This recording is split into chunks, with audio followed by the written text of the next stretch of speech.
S live web ચેનલના પ્રાયોજક છે Gujarat emporium.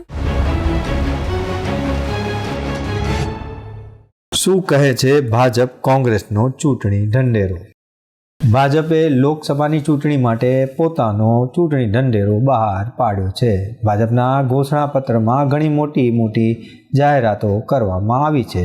જે ભાજપના ચૂંટણી ઢંઢેરામાં 24 ગેરંટીઓ આપવામાં આવી છે, જેમાં ગરીબ પરિવારોને સેવાની ગેરંટી, મધ્યમ વર્ગની ગેરંટી, નારી શક્તિ સશક્તિકરણની ગેરંટી, યુવાનો તકની ગેરંટી, વરિષ્ઠ નાગરિકોને પ્રાથમિકતાની ગેરંટી, ખેડૂતોને સન્માનની ગેરંટી, મત્સ્ય ઉદ્યોગ પાલકોને પણ ગેરંટી, શ્રમિકોને સન્માનની ગેરંટી, એમએસએમઈ તથા નાના વેપારીઓને સશક્તિકરણની ગેરંટી, સૌના સાથ સૌના વિકાસની ગેરંટી, વિશ્વ બંધુત્વ ભારતની ગેરંટી, સુરક્ષિત ભારતની ગેરંટી, સમૃદ્ધ ભારતની ગેરંટી, દેશને ગ્લોબલ મેન્યુફેક્ચરિંગ હબ બનાવવાની ગેરંટી, વિશ્વ સ્તરીય infrastructure, ease of the living guarantee, વારસાના વિકાસની ગેરંટી જેવી અનેક ગેરંટીઓ આપવામાં આવી છે. ત્યારે બીજી તરફ કોંગ્રેસે પણ લોકસભાની ચૂંટણી માટે પોતાના ચૂંટણી ઢંઢેરો બહાર પાડ્યો છે. કોંગ્રેસે તેમાં 10 ન્યાય અને 25 ગેરંટીઓ આપવાની જાહેરાત કરી છે.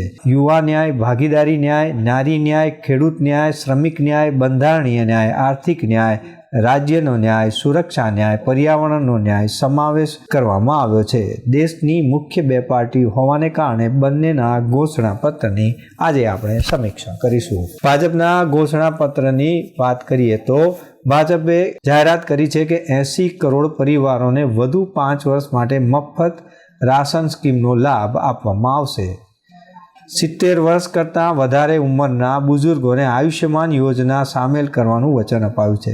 સાથે ટ્રાન્સજેન્ડરને પણ આ યોજના અંતર્ગત સમાવેશ કરવાનું કહેવામાં આવ્યું છે. ભાજપે જાહેરાત કરી છે કે દરેક ગરીબ પરિવારને પાક્કું મકાન આપવાની યોજના ચાલુ રહેશે. અત્યાર સુધીમાં 4 કરોડ ઘર આપવામાં આવ્યા છે અને આગામી સમયમાં બીજા 3 કરોડ ઘર બનાવવામાં આવશે. હમણાં સસ્તા સિલિન્ડર ઘરે પહોંચાડાય છે. હવે પાઇપલાઇનથી સસ્તો ગેસ ઘરે પહોંચાડાશે. ભાજપે વચન આપ્યું છે કે એક દેશ એક ચૂંટણીના વાયદા સાથે આગળ વધીશું.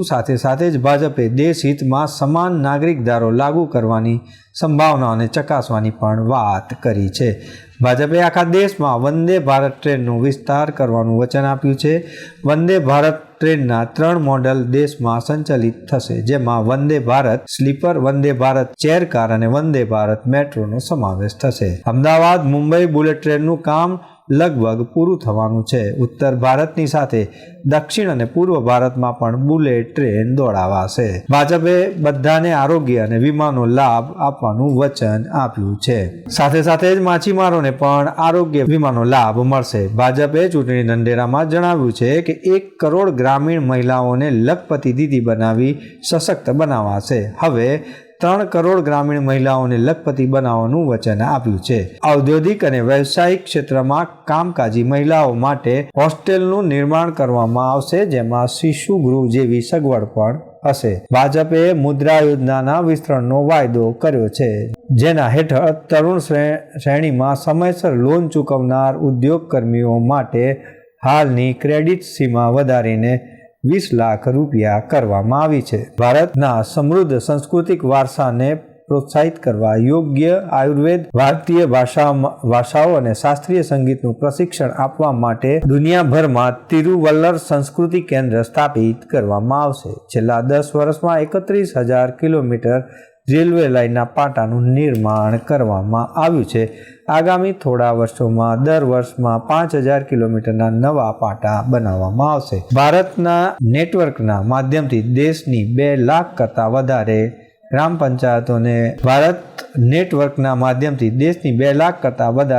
પંચાયતને બ્રોડબેન્ડની સુવિધા આપવામાં આવશે. આગામી સમયમાં બધી ગ્રામ પંચાયતોને ભારત નેટથી જોડી દેવામાં આવશે. ખેડૂતો માટે ભાજપે કીટનાશક પ્રયોગ, સિંચાઈ, માટીની ગુણવત્તા, હવામાનનું પુનરાવર્તન જેવી કૃષિ સંબંધિત પ્રવૃત્તિઓ માટે એક સ્વદેશી ભારત કૃષિ સેટેલાઇટ લોન્ચ કરવાની યોજના જાહેર કરી છે. ટ્રક ડ્રાઈવરો માટે એક નવી યોજના શરૂ કરી છે, જેને રાષ્ટ્રીય ધોરીમાર્ગ પર તેમને આધુનિક સુવિધાઓ મળે તેવું આયોજન કર્યું છે. નાના વેપારીઓ અને એમએસએમઈને આગ, ચોરી, કુદરતી આફતો જેવી દુર્ઘટનાઓને બચાવવા માટે વ્યાજબી વીમા પ્રોડક્ટને શરૂ કરવાની પણ યોજના છે. 2025માં ભગવાન બિરસા મુંડાની 150મી જન્મ જયંતિની ગૌરવભેર ઉજવણીનું પણ આયોજન કર્યું છે.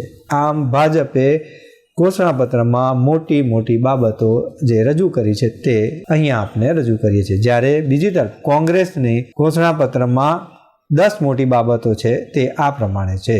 કોંગ્રેસે પોતાના ઘોષણાપત્રમાં રાષ્ટ્રવ્યાપી આર્થિક સામાજિક ન્યાય વસ્તી ગણતરીની જાહેરાત કરી છે. સાથે જ અનુસૂચિત જાતિ, અનુસૂચિત જનજાતિ અને અન્ય પછાત વર્ગ અને ગરીબ વર્ગના સામાન્ય વર્ગને મળતા અનામતની સીમાને 50%થી વધારવાનું વચન આપ્યું છે. કોંગ્રેસે સ્વામિનાથન સમિતિની ભલામણો અનુસાર સરકાર દ્વારા જાહેર લઘુત્તમ ટેકાના ભાવને કાયદેસર ગેરંટી આપવાની પણ જાહેરાત કરી છે. કોંગ્રેસે પહેલી નોકરી ગેરંટી આપવા માટે એપ્રેન્ટિસ એક્ટ 1961ને હટાવીને એપ્રેન્ટિસ અધિકારી અધિનિયમ લાવવાની પણ જાહેરાત કરી છે, જેની હેઠળ 25 વર્ષ કરતાં ઓછી વયના પ્રત્યેક ડિપ્લોમા ધારકને સ્નાતક કે ખાનગી સરકારી કંપનીમાં 1 વર્ષની ટ્રેનિંગ આપવામાં આવશે.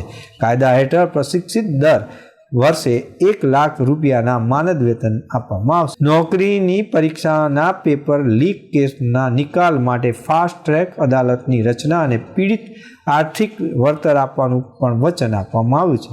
સાથે કેન્દ્ર સરકારના જુદા સ્તરે ખાલી પડેલા લગભગ 30 લાખ પદ ભરવાની જાહેરાત પણ કરી છે. દરેક ગરીબ ભારતીય પરિવારને દર વર્ષે બિનશરતી રોકડ હસ્તાક્ષર રૂપે 1 લાખ રૂપિયા આપવાની મહાલક્ષ્મી યોજના પણ અહીંયા સંકલ્પ કરાયો છે. 2025 સુધીમાં કેન્દ્ર સરકારની 50% નોકરીઓ મહિલાઓ માટે અનામત રાખવામાં આવશે. સાથે જ મહિલાઓ માટે સમાન કામ સમાન વેતનના નિયમો પણ લાગુ કરાશે. 2025થી મહિલાઓને વિધાનસભામાં 1/3 અનામત આપવામાં આવશે. સરકારી શાળાઓમાં ધોરણ 1થી 12 સુધી શિક્ષણ મફત અને અનિવાર્ય કરવા માટે શિક્ષણનો અધિકાર કાયદો સુધારવામાં આવશે. કોંગ્રેસે પોતાના ઘોષણાપત્રમાં બંધારણની 10મી અનુસૂચિમાં સુધારો કરી પાટલી બદલું ધારાસભ્યો અને સાંસદોને સભાપદ જાતે જ સમાપ્ત થાય તેવી જોગવાઈ લાગુ કરવાનું પણ જણાવ્યું છે. પોલીસ તપાસ અને જાસૂસી એજન્સીના કડક કાયદા અનુસાર કામ કરશે. કોંગ્રેસના ચૂંટણી ઢંઢેરામાં કહેવાયું છે કે બેલગામ શક્તિઓને અત્યારે તે પ્રયોગ કરે છે તેને ઘટાડવામાં આવશે. તેમને સંસદ કે રાજ્ય વિધાનમંડળની દેખરેખ હેઠળ મૂકી દેવામાં આવશે. કાયદાને શસ્ત્ર બનાવીને ઉપયોગ કરી મરજી મુજબની ઝડપી જપ્તી અને ટાંચ મરજી પ્રમાણેની ધરપકડો, લાંબી અટકાયતો, કસ્ટડીમાં મૃત્યુ અને બુલડોઝર ન્યાયને સમાપ્ત કરવાનું પણ કોંગ્રેસે વચન આપ્યું છે. આમ ભાજપે આગામી વર્ષોમાં ગરીબો માટે બીજા 3 કરોડ ઘરનું વચન આપ્યું છે, જ્યારે કોંગ્રેસે 1 લાખ રૂપિયા ગરીબો માટે દર વર્ષે આપવાનું વચન આપ્યું છે. સાથે જ કોંગ્રેસે સ્વામિનાથન સમિતિની ભલામણો સ્વીકારવાનું નક્કી કર્યું છે, જ્યારે ભાજપે 70 વર્ષ કરતાં વધારે ઉંમરના લોકોને તેમજ ટ્રાન્સજેન્ડરને આયુષ્યમાન યોજનાનો આપવાનો જાહેરાત કરી છે. આમ બંને રાજકીય પક્ષોએ પોતાના ચૂંટણી ઢંઢેરામાં વિવિધ બાબતોની ઘોષણા કરી જનતા જનાર્દનને પોતાની તરફ ખેંચવાના પ્રયાસો કર્યા છે. હવે જોવાનું એ રહ્યું કે જનતા જનાર્દન આ ભાજપ અને આ કોંગ્રેસના ઘોષણા પત્રથી પ્રેરાઈને તેમના તરફી મતદાન કરે છે અથવા તો કોના પર બીજા મુદ્દાઓ આધારિત ચૂંટણીને ન્યાય આપે છે એ જોવાનું રહ્યું. દર્શક મિત્રો, આ હતા અત્યાર સુધીના સમાચારની ખાસ ગતિવિધિ માટે આપ નિહાળતા રહો એસ લાઈવ ન્યૂઝ બુલેટિન. નમસ્કાર.